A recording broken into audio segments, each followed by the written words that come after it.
Hello, welcome to the first episode of Flashback, the series where I talk about the last 10 years at a specific park. Today I will be talking about Kings Dominion in Doswell, Virginia, which is one of the best legacy Cedar Fair parks. This park has insanely high highs and some insanely low lows. Now let's get on with the show. Flashback, Episode 1, Kings Dominion.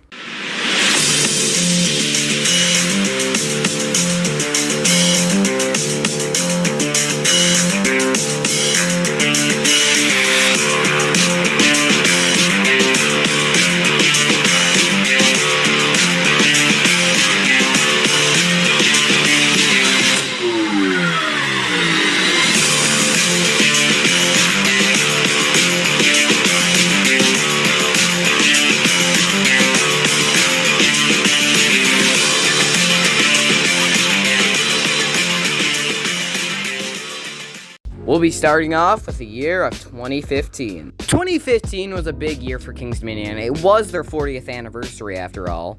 But it was big for good and bad reasons. The good thing was that they expanded the water park, which was pretty exciting. But they also removed Shockwave and Hurler, which wasn't one of the best in the parks, of coasters. But still, it's pretty harsh removing two coasters in 1 year. Thank gosh we still have Volcano, right? Next up is 2016. 2016 wasn't a very big year for Kings Dominion, but there was one thing that happened. In Delirium, a pendulum ride made by Zamperla replaces where Shockwave used to be. 2017 again wasn't a very big year for Kings Dominion, but we did get the Planet Snoopy expansion, which is pretty cool. Also, with the expansion of the Planet Snoopy area, it makes Kings Dominion's Planet Snoopy be the biggest Planet Snoopy out of any Planet Snoopy in the world. Next up is 2018, which was one of Kings Dominion's biggest years yet. In 2018, we finally saw a replacement for Hurler, which is Twisted Timbers, which is very much a great coaster, people say. I'm personally not a big fan of it, but I know a ton of people love this coaster, so this was a very big and good improvement to Kings Dominion. Also, Rebel Yell and Ricochet were renamed to fit the new Candy Apple Grove theming. Rebel Yell was rethemed to Racer 75, and Ricochet was rethemed to the Apple's Apple. 2019 follows up an amazing year at Kings Dominion, and they remove a coaster and a ride. Of course they do. In 2019, they removed one of their best coasters yet, Volcano Blast Coaster, and I never got to ride it. Anyways, they got rid of Volcano Blast Coaster and another ride. Nobody really cares. I'm really just sad. On to the next year. Next up, in the year of 2020. For 2020, Kings Dominion didn't open until December for their Taste of the Season event, and during this event, only three roller coasters were open. Racer 75, the Great Pumpkin Coaster, and Dominator, and on all the rides, they had to social distance people. This was definitely a weird time in Kings Dominion's history, but it was good that they actually got the park open during this time, and many other parks weren't able to. Next up is the year of 2021. In 2021, really, nothing kind of happened, so there's not much for me to report on, so on to the next year. Next up, in the year of 2022.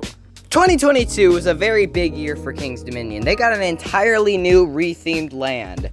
We got also a new coaster, Toombeely, a 40 free spin coaster, a smaller one of the model, but it is a very fun ride. Another thing was that Avalanche, their bobsled coaster, got rethemed to Reptilian to fit in with the Jungle Expedition theme. Next up in the year of 2023. In 2023, there was a very slight change, but it was a very important change. Grizzly finally got the retrack it needed and turned the wooden coaster that wasn't the best wooden coaster to being one of the best wooden coasters I've personally ridden, and it's a great wooden coaster all around. This ride became amazing after the retrack. Next up in the year of 2024. Anaconda, an old Aero looping coaster, is taken out, which wasn't one of the public's favorite rides because it was known for being a bit rough, so you can probably take it either way if this was a good or a bad change for Kings Dominion. It's more up to your opinion to decide. And now finally, we're here at present day in the year of 2025. Finally, in the year of 2025, we got a brand new replacement for Volcano finally. Raptera, which might take the record for the most rough new for 2025 coaster. We also saw a rethemed Intimidator 305 being rethemed to Pantherian to fit in with the Jungle Expedition theme. If you enjoyed this video, please consider subscribing. The support really helps a lot, and thank you. Stay tuned for episode 2 of Flashback. See you guys next time.